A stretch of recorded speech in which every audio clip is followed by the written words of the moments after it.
खूप माझ्यासाठी इथे विद्यार्थी कोणामध्ये येणं आणि तुम्हा सगळ्यांशी गप्पा मारणं हा एक विशेष आनंदाचा प्रसंग असतो.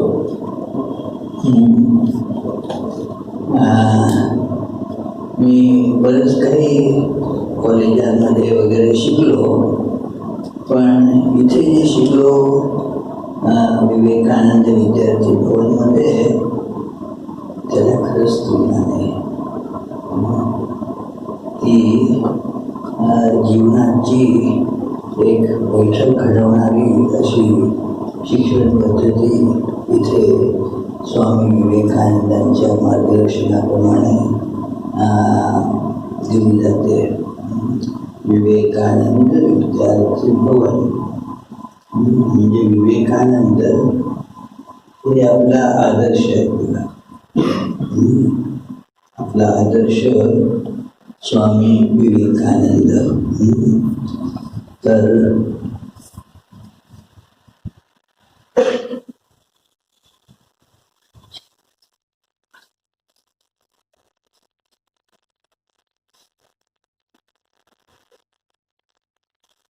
मी विचारत होतो की काय करायचं मी इकडे, तर ते म्हणाले की विद्यार्थी तुम्हाला काही प्रश्न विचारतील त्याची तुम्ही उत्तरं द्या.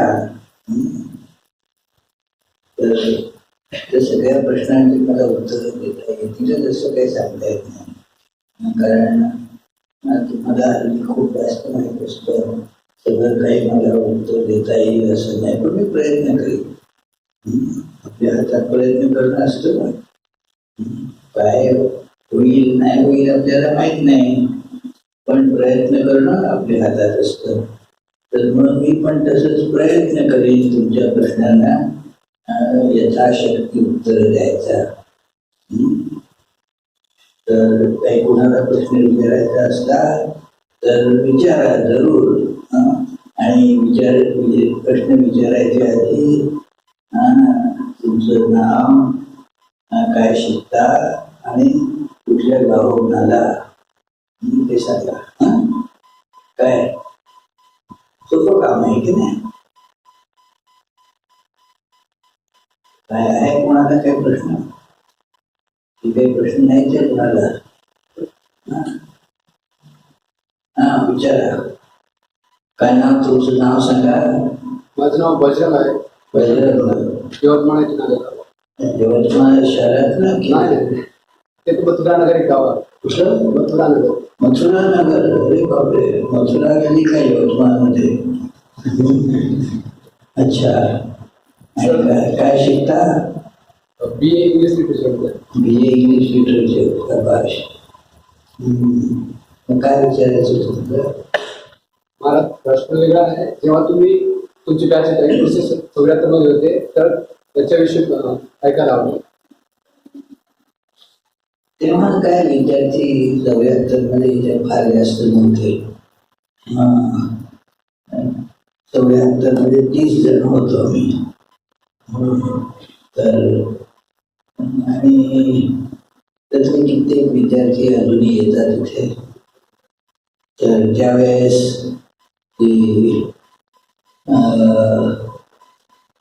सध्या जिथे पुस्तक विक्री विभाग आहे त्याच्यावरती काही खोल्या आणि काही खोल्या ह्या त्यात आपले अध्यक्ष महाराज राहतात त्या ब्लॉकमध्ये. अध्यक्ष महाराज राहतात आणि स्वरूप महाराज राहतात. तर तिथे असे आम्ही 30 विद्यार्थी राहत होतो. आणि आपापल्या कॉलेजांना जात असो. सकाळी त्यावेळेस काही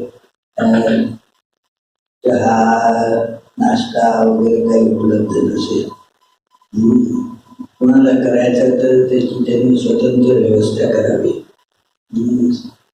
तर आश्रमातर्फे सकाळी 9 वाजता जेवण आणि संध्याकाळी आरतीनंतर जेवण असं असते. कधी कधी आरतीनंतर क्लास आणि नंतर जेवण असते. मग तर काय की उशीर होऊन जात असे खूप जेवायला, आणि पोटामध्ये काय कावळे ओढू लागायचे. तर पण काय की त्यावर ते वॉर्डन स्वामीजी म्हणे नाही, असं नाही जमणार आपल्याला, आधी जेवण करू आणि मग नंतर क्लास घेऊ, हे कठीण होऊन जाईल. तर पण नंतर मी जेव्हा वॉर्डन झालो ना, तेव्हा मग बदललं ते. अगोदर जेवण होऊ द्या, त्यानंतर जेवण आधी होऊ द्या, नंतर मग क्लास वगैरे बघूया. तर कारण मला अनुभव होता ना की दिवसभर 9 वाजता जेवण केलं, नंतर मग परत यायला काय 4:30, 5, 6 वगैरे वाजायचे. त्याच्यानंतर मग व्हॉलीबॉल वगैरे खेळायचं, की त्याच्यानंतर मग काय बघायला नंतर लागली भूक लागत असते. तर म्हणून त्यावेळेस तशी पद्धत होती. पण ते क्लास घेणारे स्वामीजी आमचे वॉर्डन जे होते ते अतिशय विद्वान, अतिशय प्रेमळ आणि खूप सुंदर, अतिशय मर्मस्पर्शी अशा पद्धतीने क्लास घ्यायचे. 1973 साली मी आलो होते पहिल्यांदा. आणि 73 मध्ये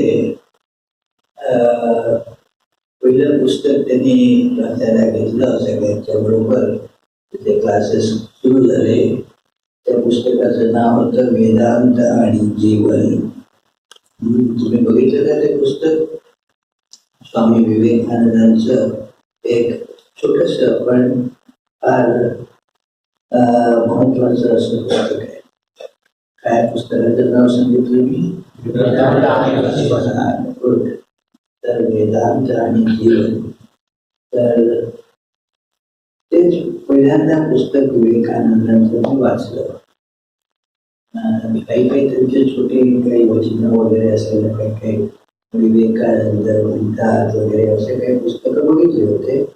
पण एखादं सलग पुस्तक आहे ते पहिल्यांदाच मी वाचत होतो.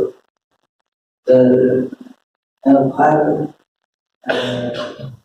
मला अगदीच वेगळं वाटतं ते सगळं. आणि एका दृष्टीने म्हटलं तर म्हणजे संन्यासी व्हायची सुरुवात त्यावेळेपासून झाली. आणि असे बरेचसे काही काही प्रसंग होत होते. एकंदर काय, आम्ही बरेचसे मित्र होतो, सगळे नाना कॉलेजमध्ये शिकणारे, नाना गावाहून आलेले, आणि अतिशय बहुतेक सगळे अतिशय गरीब घरातून आलेले. नुसती आर्थिक गरिबी एवढंच नाही, आणखीन एक प्रकारची गरिबी असते हो, सांस्कृतिक गरिबी होती. म्हणजे त्यांच्या घरामध्ये, त्यांच्या कित्येक पिढ्यांमध्ये कोणी शिकलेलं नव्हतं पहा, शाळेत बी गेलं नव्हतं. तर असे विद्यार्थी इकडे आले आणि मला मोठं आश्चर्य वाटायचं. माझी घरची आर्थिक स्थिती तशी बरी होती, चांगली होती, आणि आमच्याकडे काय कितीतरी वडिलांपासून सगळे खूप चांगलं उच्च शिक्षण घेत आलेले होते. तर म्हणून तो प्रश्न वेगळाच होता माझ्यासाठी की अरे, असे किती मुलं आहेत की ज्यांच्याकडे कोणी काही शिकलंच नाही, त्यांच्या घरात 7 पिढ्यात कोणी काही दिलं नाही, अक्षर ओळख सुद्धा नाही. तर अशा विद्यार्थ्यांच्या बरोबर आज मला शिकायला मिळायचं खूप की पहा किती जिद्दीने ती मुलं शिकत आहेत. तिथे खूप जिद्द लागते. कारण घरी म्हणजे काय गेल्या शाळेत काय कॉलेजमध्ये जातो म्हणजे गेला तर गेला, नाही गेला तर नाही. असं असेल. काही प्रोत्साहन वगैरे प्रकार नव्हता.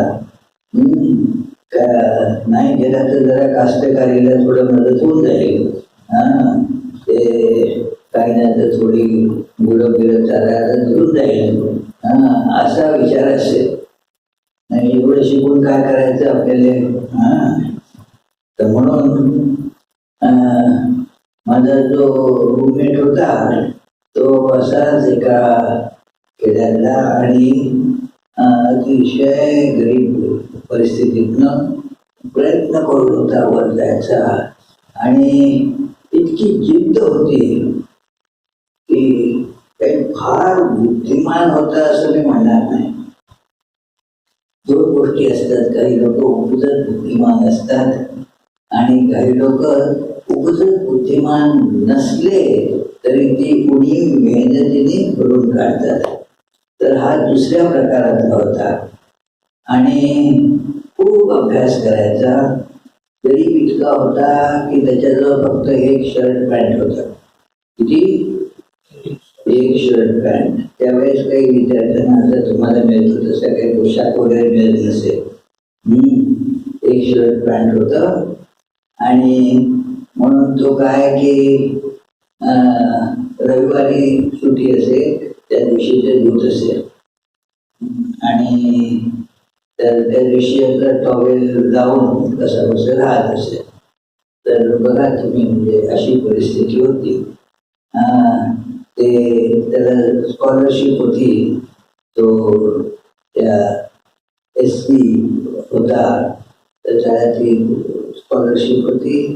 त्या स्कॉलरशिपमधनं काही सगळं ते पण इथे यायसाठी ती स्कॉलरशिप केव्हा तरी दे.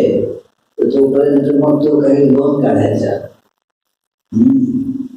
आणि किती चांगलं महाग 36% दराने इतकं व्याज द्यावं लागायचं. दर महिन्याला दर 103 रुपये. आणि मग बस शिकायचं, अभ्यास खूप करायचा.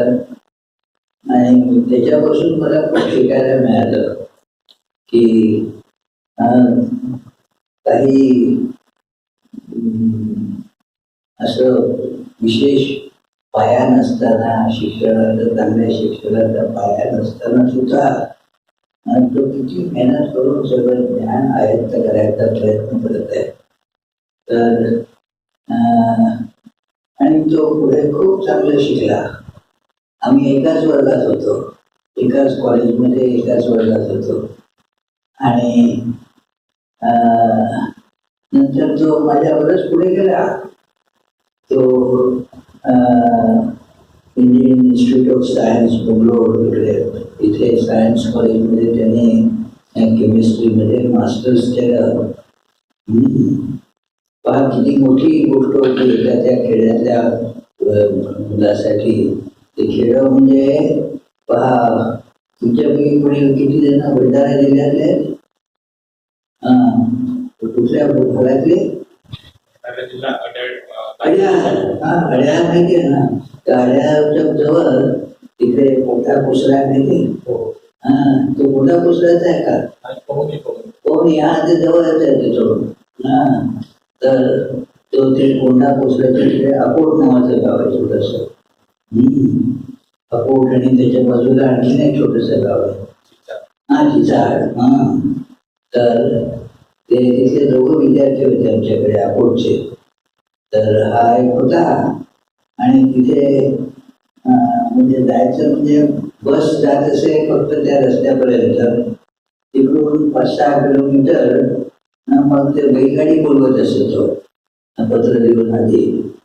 कारण एरवी तर ठीक आहे चालत चालत जाता येतं, पण सामान घेऊन जायचं असलं तर जेव्हा हॉस्पिटल बंद झालं आता घरी सगळं सामान घेऊन जायचं आहे तर कुठली कोणाची तरी बंडी वगैरे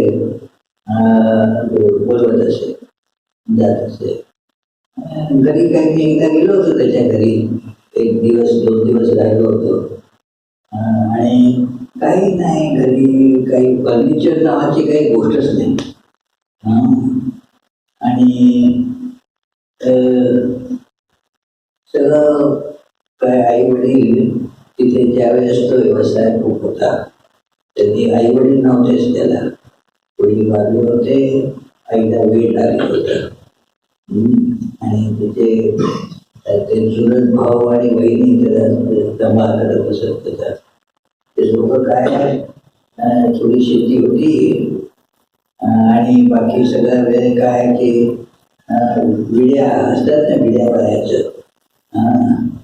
तर त्याला 1000 विड्या व्हायला की 2.5 किंवा 3 रुपये मिळायचे.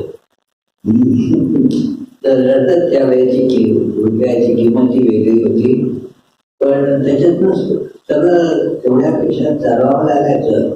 आपल्याकडे मराठीत एक म्हण आहे, बाकीची सोंग आणता येतात, पैशाचं सोंग नाही आणता येत. तर तो मग तिथे Indian institute of science Bangalore, तुमच्यापैकी किती लोकांची नाव ऐकलं माहीत नाही, ऐकलं का कोण? इंडियन इन्स्टिट्यूट ऑफ सायन्स अतिशय प्रतिष्ठित अशी भारतातली शिक्षण संस्था आहे, अतिशय जुनी. म्हणजे त्यावेळेस IIT वगैरे व्हायच्याच होत्या. ते टाटाने पूर्वी सुरू केलं होतं आणि विवेकानंदांचं एक पत्र त्याला कारणीभूत होतं. तुम्हाला माहीत असेल की विवेकानंद आणि सर जमशेदजी टाटा हे एकाच बोटीवरती सहप्रवासी होते अमेरिकेत जाताना, आणि नंतर मग त्यांनी ओळख कायम ठेवली होती. आणि त्यांना बोटीवरती विवेकानंदांनी सांगितलं होतं की आपल्याकडे ह्या गोष्टी स्वतः निर्माण केल्या पाहिजेत. की त्यावेळेस त्यांनी कल्पना सुचली की आपण ती स्टोव आली म्हणतात त्याला, Tata steel, iron and still. पहा आपल्याकडे, नाहीतर ते सगळं कच्चा माल इंग्लंडला पाठवा, तिकडनं मग घेऊन या. स्वामी विवेकानंद एका पत्रात लिहितात, अरे तुम्ही स्वातंत्र्य मिळवलं पाहिजे म्हणतात, अरे तुम्हाला एक साधी सुई सुद्धा तिथे नाही तयार करता येत, तिकडनं इंग्लंडहून युरोपमधनं वगैरे बोलवावी लागते. तुम्हाला माहित नाही ही खरी परिस्थिती होती की सगळी स्टील वगैरेच्या गोष्टी ह्या बाहेरनं आयात केल्या जात असत. आणि विवेकानंदांनी त्यांना सांगितलं की एक टेक्निकल, शास्त्रीय आणि अभियांत्रिकीचं शिक्षण देणारी एक संस्था आपण सुरू केली पाहिजे देशात. आणि तेव्हा ती संस्था सुरू केली टाटांनी, आणि खूप इंग्रज सरकारने ते त्याच्यामध्ये इतक्या अडचणी आणल्या, कारण त्यांना शिक्षण कुठलं द्यायचं होतं, फक्त कारकून निर्माण करणारं शिक्षण द्यायचं होतं. म्हणून ती संस्था उभारली जाऊ नये याच्यासाठी खूप त्यांनी त्याच्यात कितीतरी बाधा आणल्या. पण भगिनी निवेदिताने खूप त्याचा पाठपुरावा केला की ते केलंच पाहिजे. आणि सांगायची गोष्ट अशी की हा विद्यार्थी तिकडे निघाला,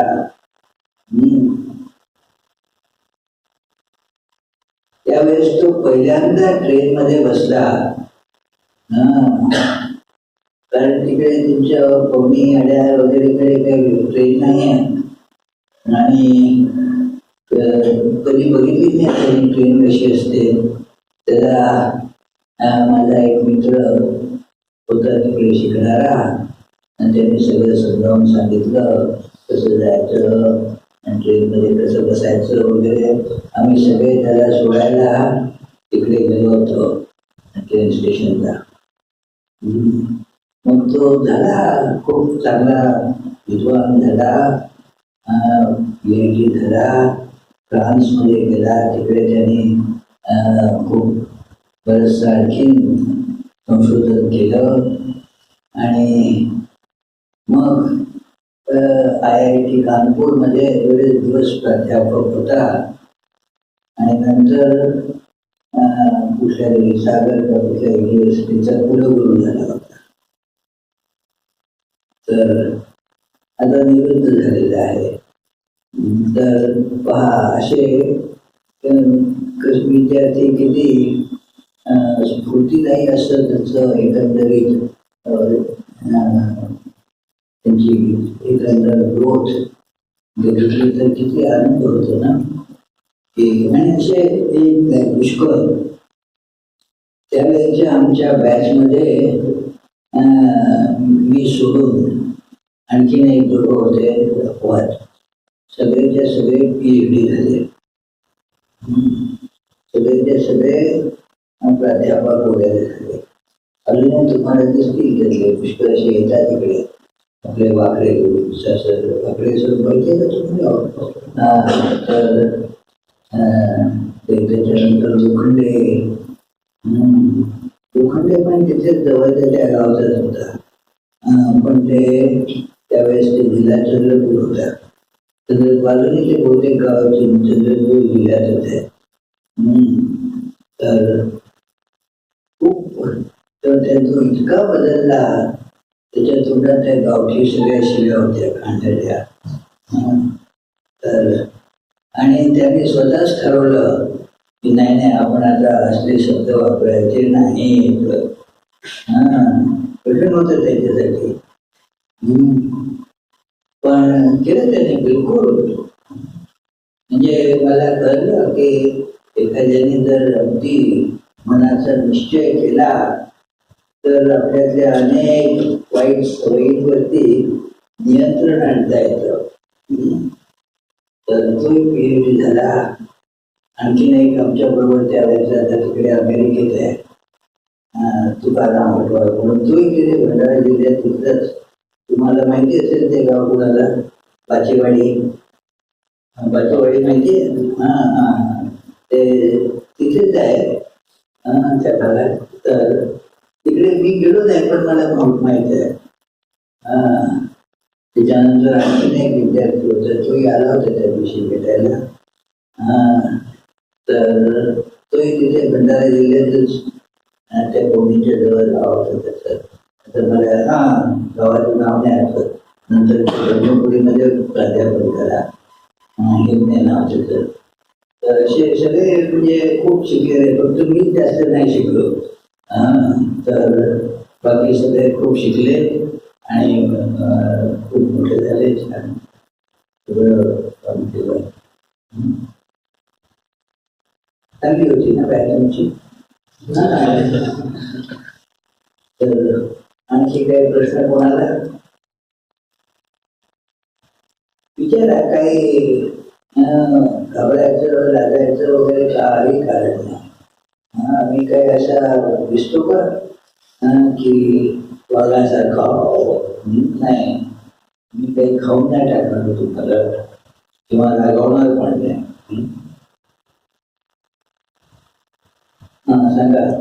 सध्याच्या जीवनावरती थोडं सांगा. म्हणजे पहिलं तुम्ही शिकत होत्या, त्यानंतर तुम्ही तिकडे कसं गेलो? तिकडे कसा गेलो आता काय तसं म्हटलं तर श्रीरामकृष्ण विवेकानंद माताजी त्यांनी नेलं त्यांची कृपा. कारण मी असं तुमच्यासारखा असा एक धार्मिक व्यक्तीचा मुलगा नव्हतो. कॉलेजमध्ये शिकताना इथे असताना सुद्धा. तर पण हळूहळू काही बदल घडत गेले. मी तुम्हाला सांगितलं ना वेदांत आणि जीवन, तर ते पुस्तक त्याच्यात पहिल्यांदाच दुसऱ्या पानावरती एक वाक्य होतं की आपल्या जीवनाला काहीतरी ध्येय असलं पाहिजे. आपल्या जीवनाला काही ध्येय असलं पाहिजे. असलं पाहिजे का की नाही? असलं पाहिजे. कोणाचं म्हणतं की असं नको असं कोणी आहे का? म्हटलं स्पष्ट सांगा हो, काही घाबरायचं कारण नाही. तुमच्यापैकी असं कोणी आहे का की म्हणे नाही जीवनाला काही ध्येय असायची मुळीच गरज नाही, असं कोणी आहे? नाही. तर आम्हाला ती गोष्ट पटली की जीवनाला एक ध्येय असलं पाहिजे. आता प्रश्न होता की जीवनाचं ध्येय काय असलं पाहिजे, आणि ते काही वाटत होतं असं की सगळ्यांचं प्रत्येकाचं आपापलं ध्येय असेल.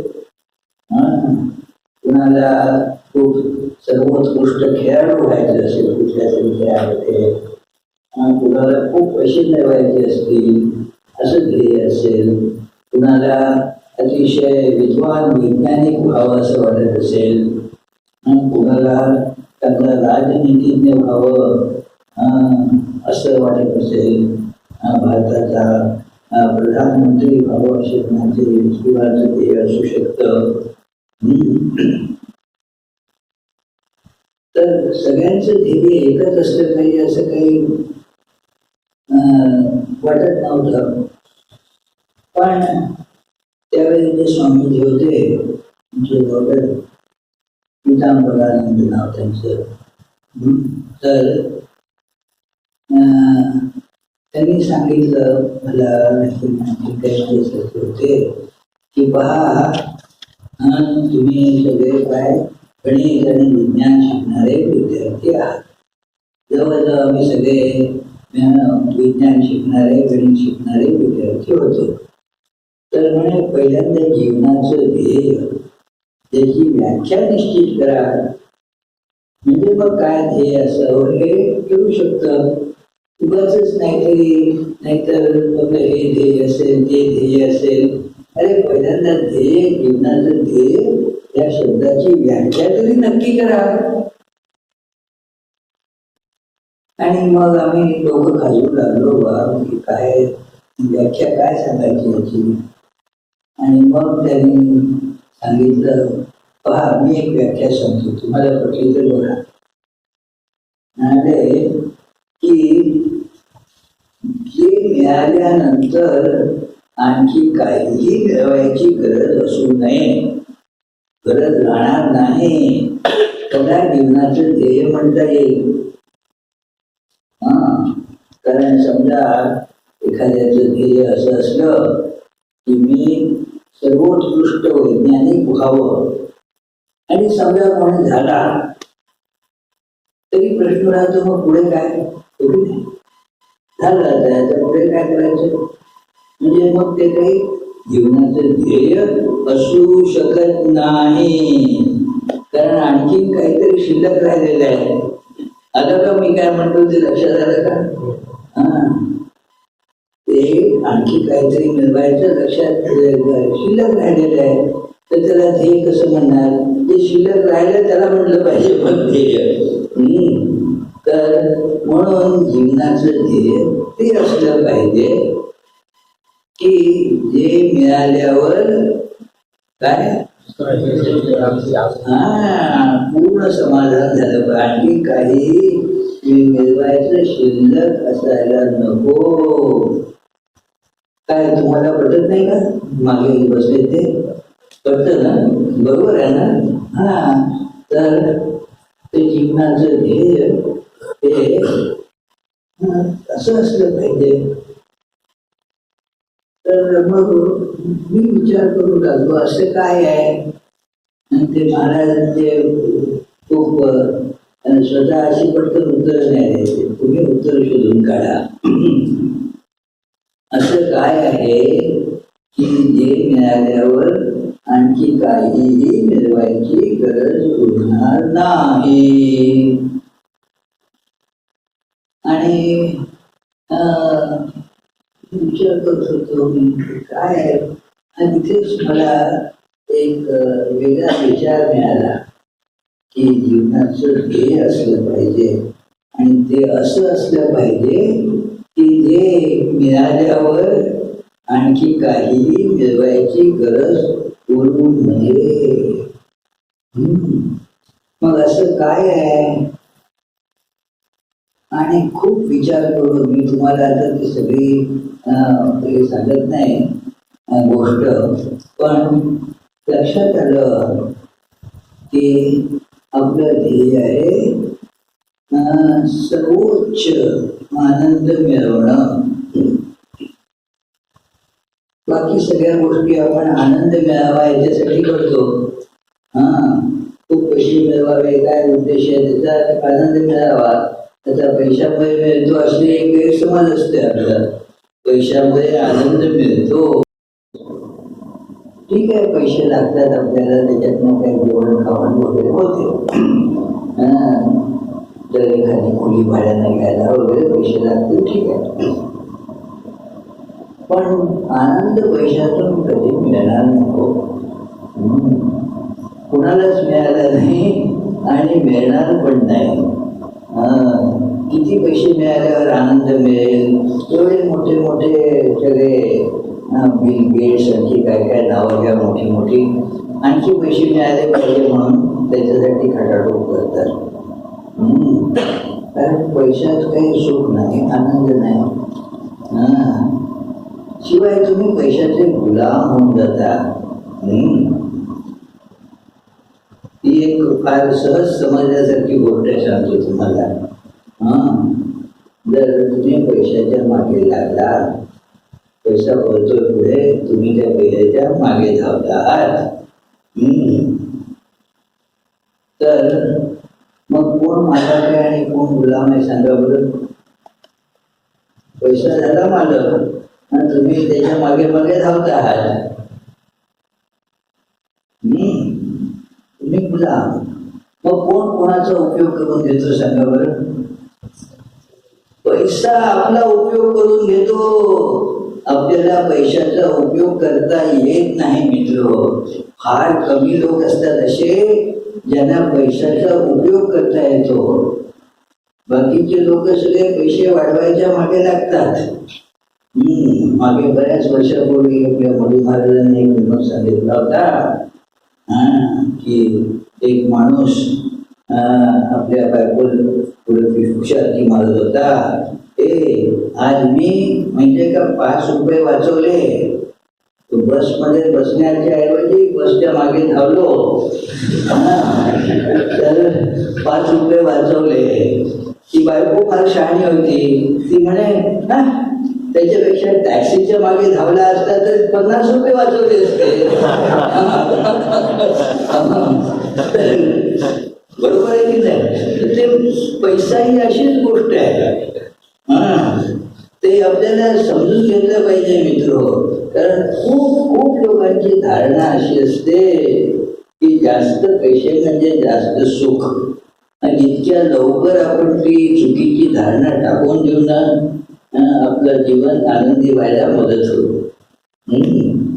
तर फार पूर्वी म्हणजे इथे येण्याच्या पूर्वी वगैरे माझ्या वडिलांनी मला सांगितलं होतं, जेव्हा विचार सुरू होता की काय शिकायचं, त्यावेळेस आमच्याकडे काय 10वी मॅट्रिक असेल. 10वीच्या नंतर मग 11वी 12वी वगैरे ते 12वी नावाची गोष्ट नव्हती. तर कुठला विषय घ्यायचा, काय शिकायचं ठरवावं लागायचं. तर आमच्या मातोश्रींचं म्हणणं होतं, तू डॉक्टर हो, तुला ते चांगलं आहे, त्याच्यात खूप स्कोप आहे, तू डॉक्टर हो, चांगलं होईल. पण माझं काय मत नव्हतं त्याच्यात की कशाला डॉक्टर व्हायचं, आवडत नव्हतं विशेष. आणि माझे वडील म्हणाले, बाबा तू काय शिकायचं ते शिक, जे काय तुला आवडेल ते शिक, चांगल्या प्रकारे शिक, पण पैशासाठी शिकायला जाऊ नकोस. भक्तीच उदाहरण आहे, ते फार विनोदी होते माझे वडील. माझे वडील की नाही तर मलाही पुष्कळ लोक म्हणतात विनोदी, ते माझ्या काही पायऱ्या वर होते. तर ते म्हणे पैसे मिळवायचे, तर ते हे सगळे जे स्मगलर्स गुंड बिंड ते काय ते फार जास्त पैसे मिळवतात. पण तसं व्हायला पाहिजे. मग शिकून थोडेच पैसे मिळतात. ते तुम्ही काही गुंड वगैरे झाला काही असं तर मग बरेच पैसे मिळतील की. तर म्हणून शिकायचं तर शिक, पण पैशासाठी म्हणून शिकायला जाऊ नकोस. आणि ती गोष्ट माझ्या नेहमीच मनात राहिली की पैशाचा आणि शिक्षणाचा संबंध जोडायला नको. तर अशा रीतीने मग लक्षात आलं माझ्या की आनंद मिळवणं हेच ध्येय आहे. आनंद म्हणजे काय की ज्याला आपण साधारण सुख म्हणतो ते नाही, अंतिम आनंद, सगळ्यात श्रेष्ठ आणि कधी न संपणारा असा आनंद. जे आपल्याला कधी कधी आपण म्हणतो की मला आता लाडू खाल्ला तर सुख झालं, हो ना? आवडतो का लाडू तुला? हो. मग लाडू आवडतो का? नाही ना? तर ते किती वेळ राहतं ते लाडू खायचं सुख? बस ते लाडू इथून इथपर्यंत जाईपर्यंत, नाही का? त्याच्यानंतर मग काय त्याची काय चव होती काहीच नाही. मग तिथे लाडू काय नाही, कारलं काय एकच आहे. इथपर्यंत फक्त त्याची चव राहते. तर ते काही त्याला तात्कालिक सुख म्हणतात, तेवढ्या पुरतं वाटतं, नंतर निघून जातं. तर आनंद ही वेगळी गोष्ट आहे, त्याच्यापेक्षा अतिशय उच्च कोटीची अशी आहे. आणि असा आनंद की जो कधी कमी नाही होत, त्याच्यापेक्षा अधिक आनंद नावाचं काही असू शकत नाही. तर तो आनंद हे ध्येय आपलं, हे लक्षात येऊ लागलं हळूहळू. बराच वेळ लागला. तर कारण मी काही फार बुद्धिमान नाही, तर त्याच्यामुळे मला लक्षात यायला जरा जास्त वेळ लागत असेल. तर तुम्ही हुशार पोरा, तुमच्या पटकन लक्षात येईल की आनंद ही गोष्ट काही नुसतं साधारण सुख त्याला आनंद नाही म्हणता येणार. तर आत्यंतिक आनंद, ज्याच्यापेक्षा श्रेष्ठ काही नाही असा आनंद, तर ते ध्येय असलं पाहिजे. ते असू शकतं ते, कारण ते मिळाल्यावर मग आणखी काही मिळवायची गरज नाही राहत. तर ते हळूहळू समजायला लागलं. पण प्रश्न आला तो मिळवायचा कुठनं? कळलं की ते मिळवणं ध्येय आहे, पण तो कुठे आता कुठल्या तरी शुक्र ग्रहावरती असला तर तिकडनं आणायचा कसा? कुठे आहे तो?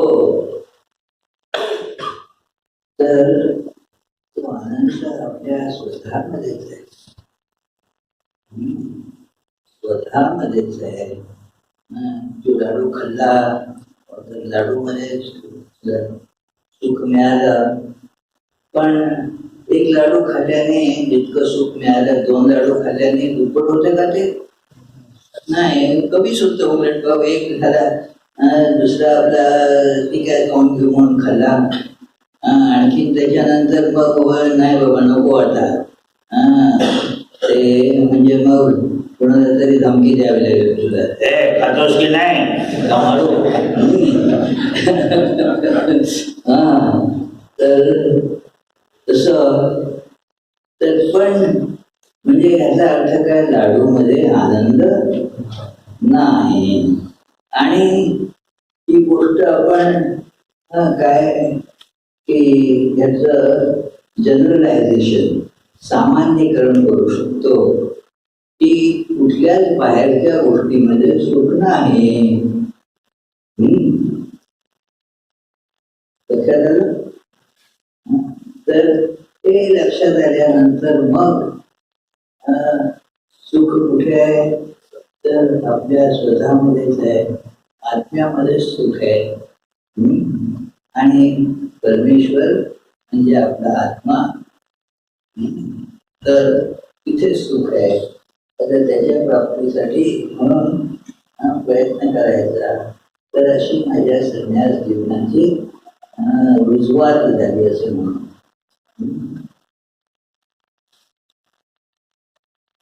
आणखी काही प्रश्न?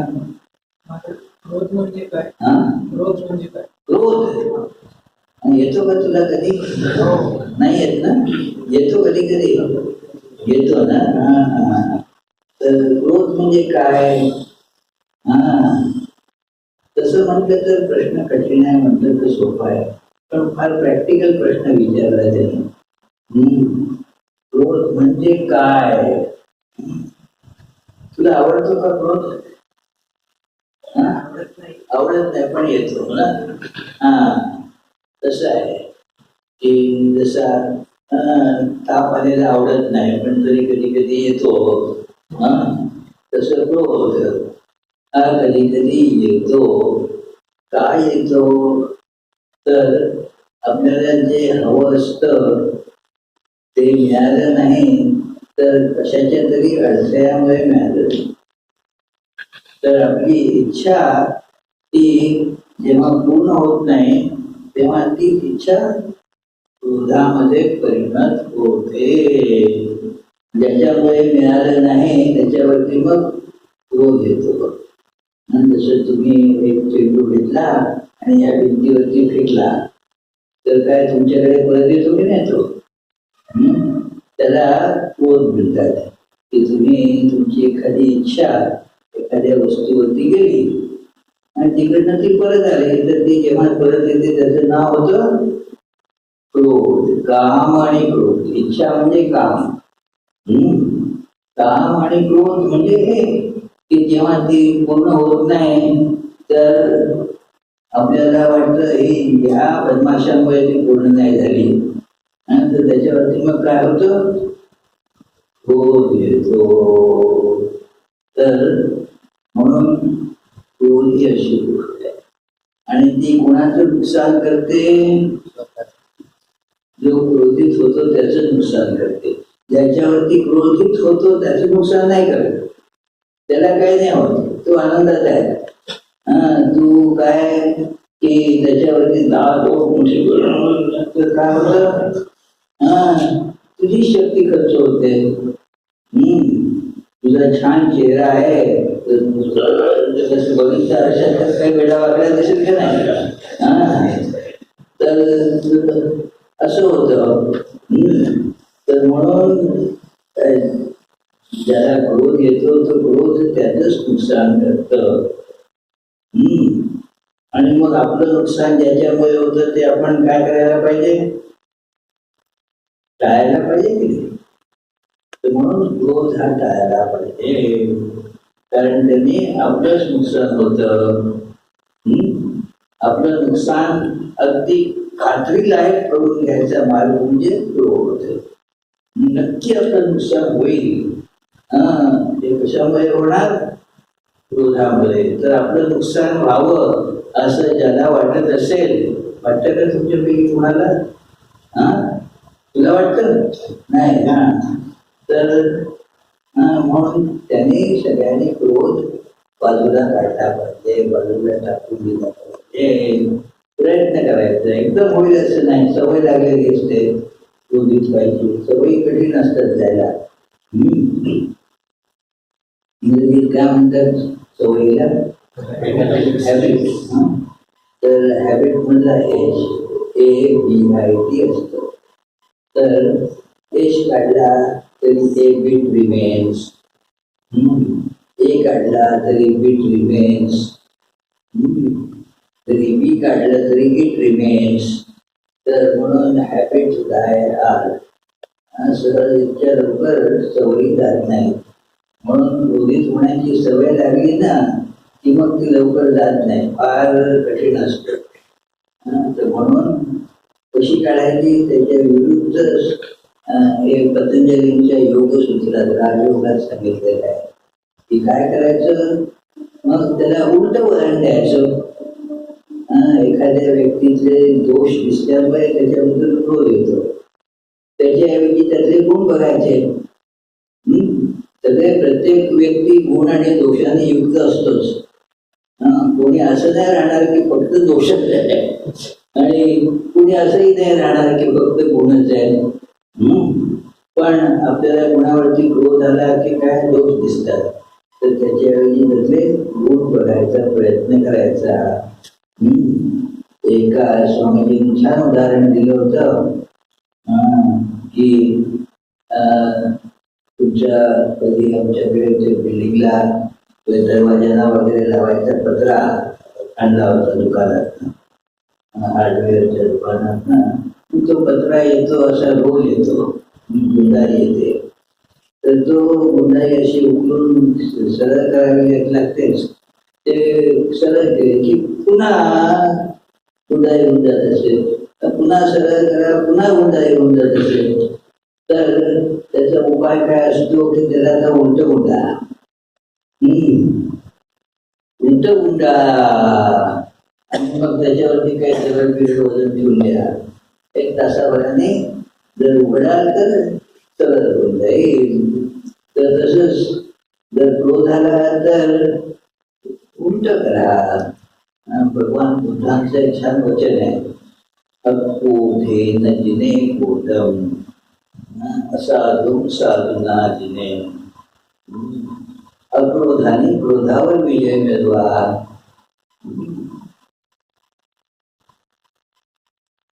सगळ्या गोष्टींसाठी उत्तर खूप चांगलं आहे.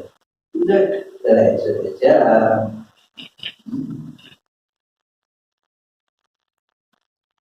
काय तुला उत्तर लक्षात आलं की नाही? आलं ना? आणखी काही प्रश्न कोणाला सांगेल?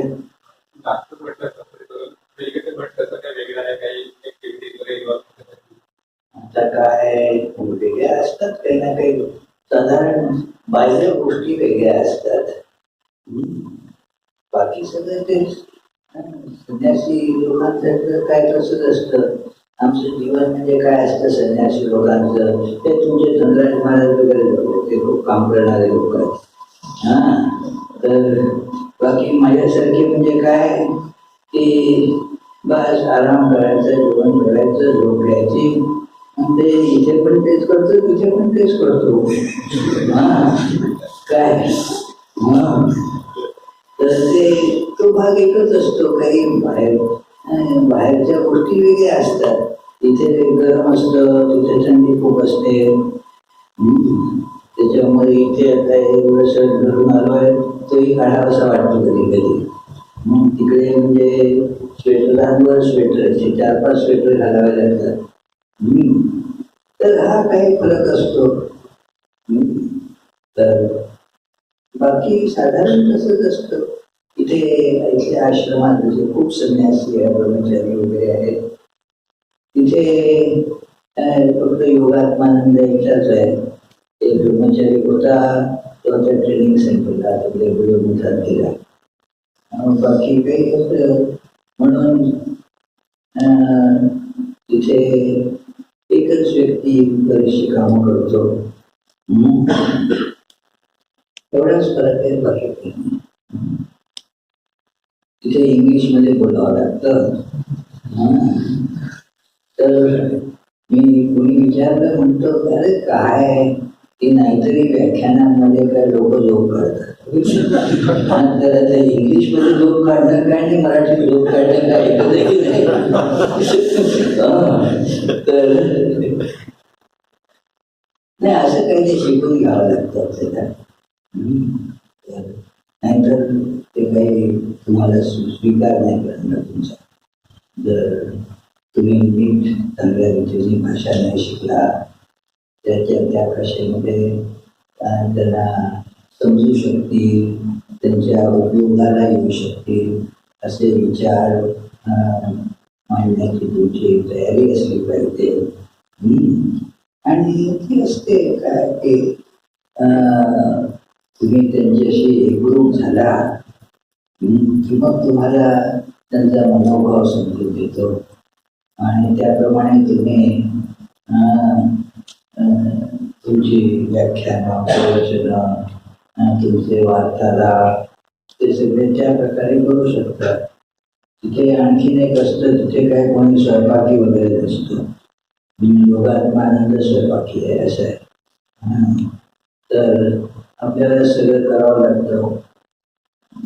म्हणून ती तयारी लागते की इथे म्हणजे सवय होऊन जाते की त्याला कोणी स्वयंपाक करून देतं वगैरे.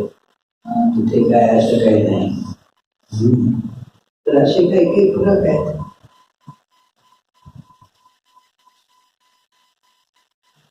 काय म्हणता सांगा. आपल्या सडक विभाग कसे नाही तोच एक ते क्रोध हा त्याच्यापैकीच एक आहे.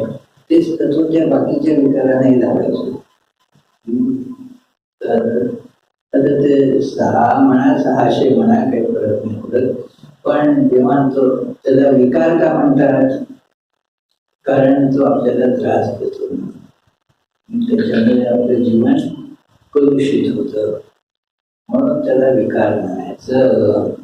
तर आणि ते सगळे काढायचा उपाय तोच आहे. काम, क्रोध, लोभ, मोह आणि मत्सर या सगळ्याला म्हणतात षड्विकार. तर ते त्यांच्या ह्याच उपायाने ते दूर करायचं असतं. एक म्हणजे परमेश्वराचं चिंतन करायचं, आपल्या खऱ्या स्वरूपाचं चिंतन करायचं की जिथे हे विकार नाहीत. हे विकार नाही. श्रीरामकृष्णांचं चिंतन करा की इथे हे विकार नाही. तर म्हणजे मग आपल्यालाही कळतं की हे शक्य आहे. जर त्यांच्या जीवनात हे विकार निघून गेले होते तर मी पण करू शकतो. तर त्यांचं अनुसरण करण्याने ते सगळे विकार दूर होऊ लागतात. शिवाय जेव्हा येतो एखादा विकार त्याच्या उलट प्रक्रिया करायची, तर पुढे लावायचं. पण ते करावं लागतं. ते करावं लागतं, नुसतं वाचून ऐकून नाही. आमच्या मोबाईल डिस्पेन्सरीत एक जुने डॉक्टर होते. ठीक आहे, ते पहिल्यांदा जेव्हा मोबाईल डिस्पेन्सरी सुरू केली तर तेव्हा ते आढळत होते नाही, खेड्यात काम करायचा बराच अनुभव होता. तर आता खेड्यामध्ये तुम्हाला लोकांना माहितीच आहे का, लोक गेले शेतात औषधं घेऊन घेतात पण घेत नाही. कधी घेतात कधी नाही, कधी विसरून जातात. आणि मग लांब लांब गोष्टी सांगतात. पटकन एखादी गोष्टी सांगणं हे खेड्यात नाही जमलं. काय ते मग काही झालं नाही काम, डॉक्टर अजून त्रास होऊनच राहिला पोटाचा. ते औषध घेतलं का, ते नाही म्हणजे का की माझ्या मुलीकडे तिथं गेलो तिथे माहिती ना तुम्हाला तिथं राहायचे ते मोठा वगैरे मुलीच्या त्या हकीकड. बस तर असं अरे बाबा ते मुलगी तुझी खूप चांगली आहे मान्य आहे, पण काय ते औषधं घ्यायला पाहिजे ना. तर ते मग ते डॉक्टर म्हणायचे आमची औषधं चांगली आहेत पण त्याच्यामध्ये एक मोठा दोष आहे की ती नुसती ठेवली तर काम नाही करत, जर घेतली तर काम करतात. तसं काय की ते आचरणात आणलं तर ते काम करतं, नुसतं असं काही समजून काम नाही होत.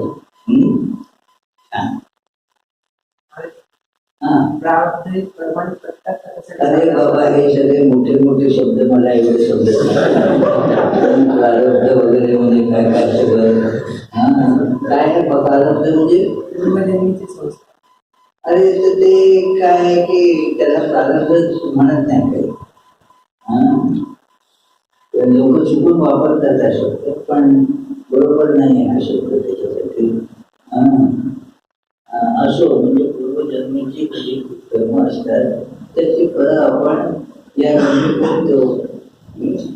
जे केलं ते भरावंच लागेल, पूर्वजन्मीचं असो किंवा या जन्मीचं असो. तर ते चुकवावंच लागतं. तर म्हणून त्याप्रमाणे काम करून ते चुकतं, पण त्यांनी नवीन कर्म निर्माण होतं. आणि म्हणून हे सायकल संपत नाही. कारण हे होतं कशातनं, तर इच्छेमुळे कर्म करतो आपण. काय नाव तुझं? सूरज. सूरज आपल्या आपल्याकडे सूरज महाराज आहेत, माहिती का तुम्हाला? हा, तर ते सूरज वाघ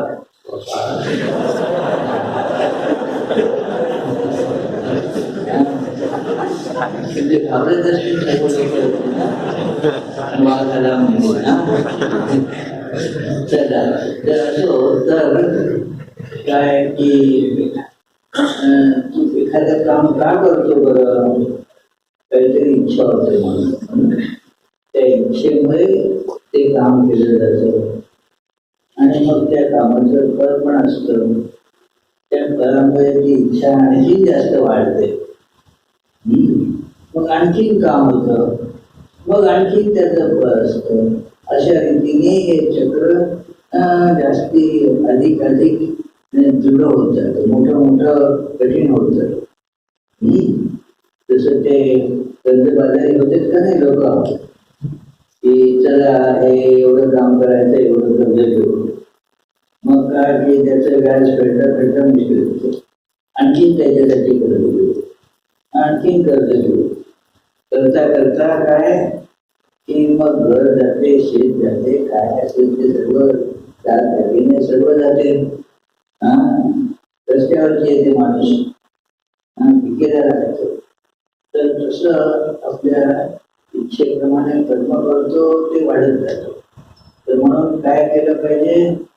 एकच इच्छा का बरं? कुठली इच्छा त्यांनी कर्म का वाढतं? मी तुम्हाला ऐकून जरा धक्का बसेल ना सगळं. पण तरी सांगतो, तुम्ही बुद्धिमान लोक आहात, समजून घ्या. तुला पटत नाही? बुद्धिमान आहात ना, पटलं त्याला बरोबर मी बुद्धिमान आहे. तर काय की इच्छा पूर्ण नाही होत, ती आणखीन वाढते. त्याच्यामुळे आणखीन कर्म करावं लागतं. कुठली जगातली एकही इच्छा पूर्ण नाही होत. प्रत्येक इच्छा ती वाढत जाते. त्या इच्छेच्या पूर्ण व्हावी म्हणून काम करणं म्हणजे काय? आपल्या शास्त्रग्रंथात छान सांगितलं आहे की ते म्हणजे आगीमध्ये इंधन टाकण्यासारखं आहे. आगीमध्ये इंधन टाकलं तर ती काय आग विझते का? नाही ना. आणखी भडकते. तसंच ते जेव्हा आपण त्या कामनेच्या पूर्तीसाठी एखादं कर्म करतो, ती कामना पूर्ण होतच नाही, उलट आणखी वाढते. फक्त सांगितलंय एकच कामना जगात पूर्ण होऊ शकते. एकच कामना जगात पूर्ण होऊ शकते. तुम्हाला पूर्ण होणारी कामना हवी आहे की न पूर्ण होणारी? पूर्ण होणारी. तर ती एकच आहे बघा. तुम्ही विचार करा, म्हणजे मी सांगतो म्हणून एकच कामना आहे अशी की जी पूर्ण होऊ शकते. ते म्हणजे परमेश्वराची कामना. परमेश्वर माझ्या जीवनात प्रगट व्हावा एवढी कामना फक्त पूर्ण होऊ शकते. बाकीची कुठलीही कामना पूर्ण होऊ शकत नाही. कारण त्या कामना सगळ्या कशा असतात? नसणाऱ्या पण दिसणाऱ्या अशा गोष्टींबद्दल असतात. त्या गोष्टी दिसतात पण नसतात. तुम्ही म्हणाल की हो इथून म्हणजे काय की दिल्लीला जायला म्हणजे बराच वेळ लागेल. चालत जायचं म्हटलं तर इथून दिल्लीला जायला किती खूप वेळ लागेल ना, बरेच दिवस लागतील. बरं, क्षितिजा पर्यंत पोचायला किती वेळ लागेल? क्षितिज माहिती का तुम्ही? कधी स्टेटस क्षितिजा पर्यंत पोचायला किती वेळ लागेल? सांगा ना. क्षितिजापर्यंत पोचायला किती वेळ लागेल? अशक्य. अशक्य आहे. कारण ते तशी गोष्ट नाहीच. दिसते पण वास्तविक नसते. तर अशा ज्या गोष्टी आहेत की ज्या दिसतात पण नसतात, त्यांच्याबद्दलची इच्छा कधीही पूर्ण होऊ शकत नाही, मूलतःच पूर्ण होऊ शकत नाही. फक्त जे आहे खरोखर त्याच्याबद्दलची खास पूर्ण सोपी गोष्ट आहे की नाही. याला काय फार अक्कल लागते का? अजिबात नाही. जे नाही त्याच्याबद्दलची इच्छा पूर्ण होईल का? जे आहे त्याच्याबद्दलची इच्छा पूर्ण होऊ शकेल जर मी प्रयत्न केला तर. परमेश्वर आहे, तो आपला आत्मा आहे. मी आहे हे तुम्हाला पटतं की नाही? प्रत्येक जण म्हणतो मी आहे, कोणी असं म्हणतो का मी नाही? ते मी नाही म्हणायलाही एक मी लागतो. तर म्हणून मी आहे, मी आहे. मी पुष्पाच्या प्रवचनांमध्ये गोष्ट सांगतो, म्हणजे त्याची प्रभुत्वामध्ये ऐकली होती खूप पूर्वी. एक लहानसा मुलगा आपल्या आईबाबांबरोबर कुठे जत्रा बघायला गेला. जत्रेमध्ये आता काय ते लहान पोरं इकडे तिकडे हे खेळणं ते मग काय इकडे ते पोरं एकीकडे गेलं, आई वडील दुसरीकडे गेले. आणि मग थोड्या वेळात झालं ते त्याला दिसे ना आई बाबा. मग काय करणार ते बाळ? काय करणार? रडणार. रडायला लागलं तर मग कोणी जात होत्या बाजूने त्यांनी बघितलं, अरे त्याच्या पाठीवरती हात ठेवून, बाळ तू हरवलायस का? ते बाळांनी बसले म्हणजे मी इथेच आहे की ते हरवले मी इथंच आहे. काय तुम्ही असा कसा प्रश्न विचारता? तू हरवला का? मी इथंच आहे की.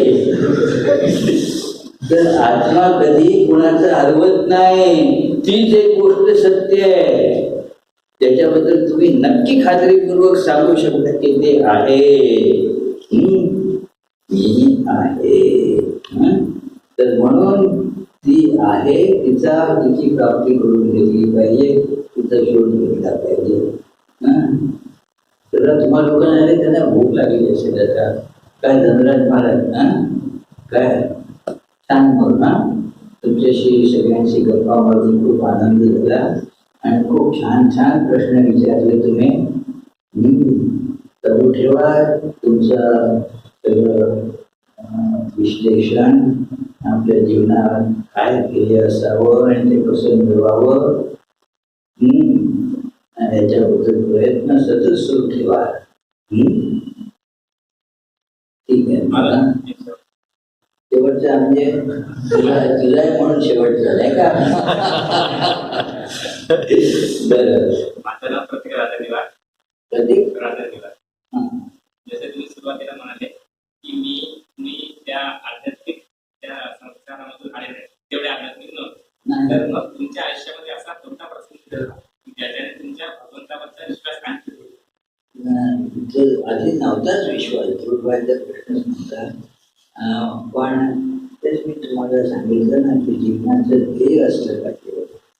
आणि ध्येय असं असलं पाहिजे की ते मिळाल्यावर आणखी काही मिळायचं शिल्लक करू नये. तर त्याच्यात ती गोष्ट महत्वाची होती. मी जरी ईश्वर विश्वासी नसलो तरी एक विचार करणारा पर्यटक शिकणारा विचार करत असतो. आणि थोडंसं अशातला भाग नाही. मला बघून तुम्हाला आता वाटत असेल की विचार म्हणून, पण तसं नाही. त्याला तसं थोडा चांगला विचार करत असतो. अमृतराज महाराज का आमची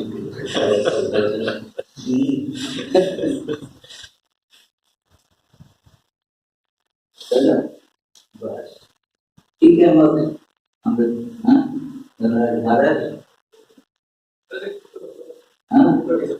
फोटो घेणार. बरं, इतक्या लोकांचा फोटो जमन का? तिकडं पहा सगळे जण योग्य प्रकारे उभे राहा किंवा बसा किंवा काय तुम्ही अरेंज करा सगळं.